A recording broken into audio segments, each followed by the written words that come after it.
Thank you. Mr. Cureton, what do you see as the real financial or economic cost to censoring, blacklisting, and suppressing minority and also conservative voices on these social media platforms? Well, as I alluded to, this prosumer conversation, the big first huge cost is the fact that we're spending so much time on a device and we're not getting much for it.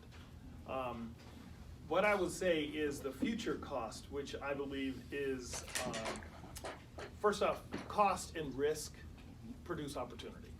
So I'm really wanting everyone to hear because, again, the last panel, one of the panelists said that what we need to do, if that in fact, that there is a bias against, now I don't self-identify as a conservative, but I do as a Republican, that inside of that ecosystem, if there is an attack vector towards a specific group, how does that, the question is, how does that mitigate your success?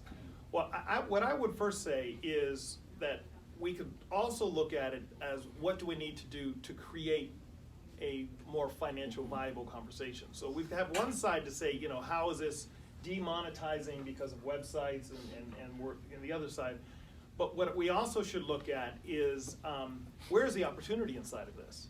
So the opportunity for who, Mr. Cureton? Well, if we first look at, well, first let's look at what the problem is. So if we look at the problem as social exploitation, if we look at the problem of commercial surveillance being the challenge that folks are looking at us, folks are monetizing our behavior, and we're not getting anything for it, as it were, other than leisure entertainment, then we also look at what could that time be spent doing something else. So if we were to look at what's happening in our economy, and again, my bias is on the IT side, if we look at there's 1 million jobs available inside of cybersecurity and multiple other areas, and the only way you're going to be able to get that job is to learn. And then we look at the real AI opportunities that are available with blockchain and smart contracts, that we could literally be using this device to monitor how much time we spent on task, and employers could be able to come to us. And that what I'm saying is that the opportunity side is joining this conversation with things like federal labs and research. We spend $150 billion on research, so that if we were to actually begin to understand that there is a problem, there is a social exploitation that's happening to us as citizens, and that we were as a coalition to communicate to the federal government, to state and local, to say that the resolution to this is that we do need to build another platform. We do need to look at how to change this, that what this could do in our economy is that we could have a $1 trillion shift to minorities and folks that are disenfranchised right now, particularly within this opportunity zone. So what I'm saying is that I'm not a sky is falling, woe is me.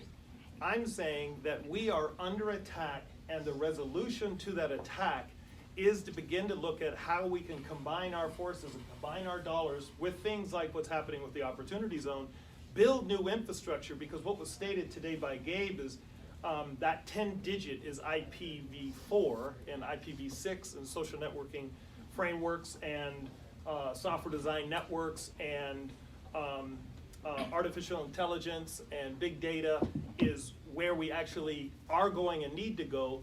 These oligopolies that actually have the lion's share of the power, we can transfer this power as a people and cooperate with the federal government to literally develop new systems with the infrastructure that's happening right now. So I'm saying all that to say, as much as the sky is falling, it is, that that we can build umbrellas. And so inside of that, so what I'm hoping that this coalition is about, and what I'm hoping you're hearing, is that this is the largest opportunity that we're faced with right now, the fact that we are being exploited. There's a huge opportunity for the populace to begin to understand that there is moral hazard and there is information asymmetry, and that if in fact we combine our resources and we begin to, whether it's minorities and conservatives or whatever it is to come together, we need to combine to be able to then look at how we can utilize our time in a more valuable way and actually create an unbelievable gross national product that other countries want to utilize. But, Yes. but, we need to be talking from the same hymn book. And we're not. We are not. I'm not worried about Facebook, Amazon, Netflix, and Google getting together and colluding against us. They don't care. They're all big enough that they think that they're the big elephant on the block anyway. Yep.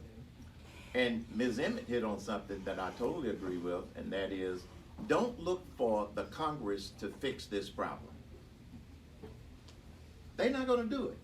And somebody also said, the people sitting there asking questions of the head of Facebook and Google had no idea what they were asking.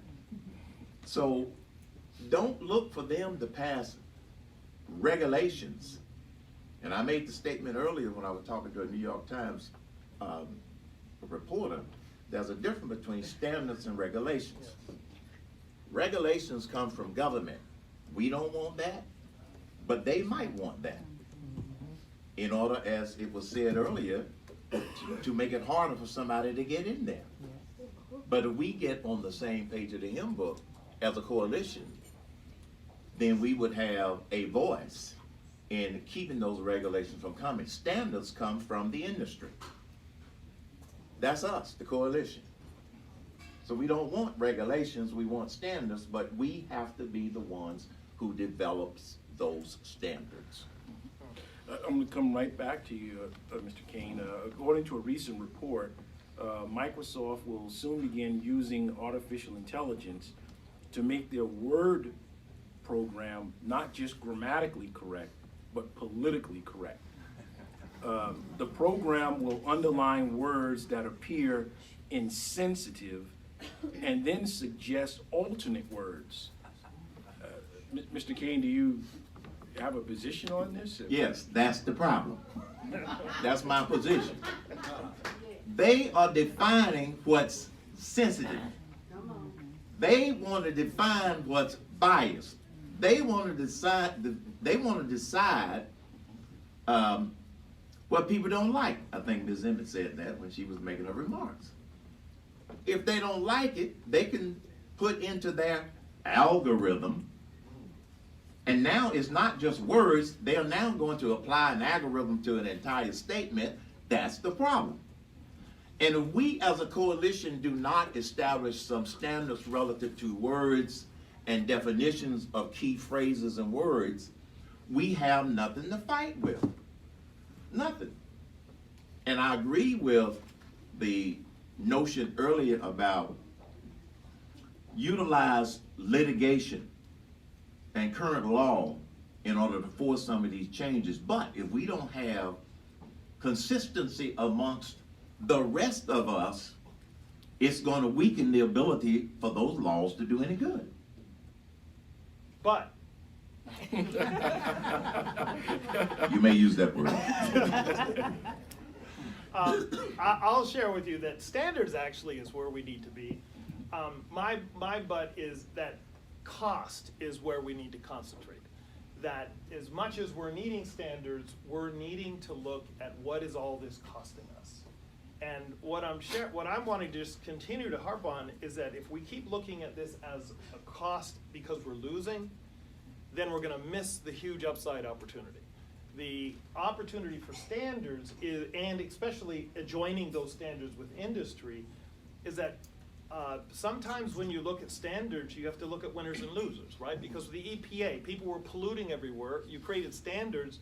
You had to, for steel industry, you had to create precipitators. You had to create these big, huge tubes in order to get the particulate out of the air. So that had a cost, right? So inside of this, if we were to look at the risk of the fact that there are billions of people who are at harm right now, and that if we started looking at standards that what kind of harm, Mr. Cureton? You said they had harm, but what kind of harm?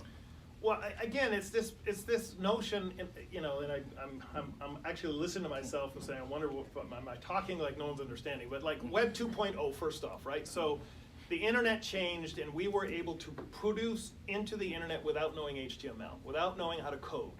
That changed the world, right?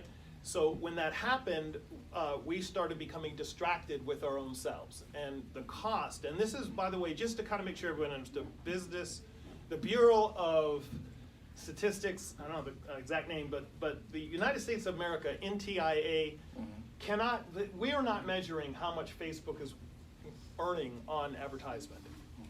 So our gross national product doesn't include advertisement that's happening inside of Facebook. So when I say cost, I'm saying that our culture is now being formed by picking up a device and doing it.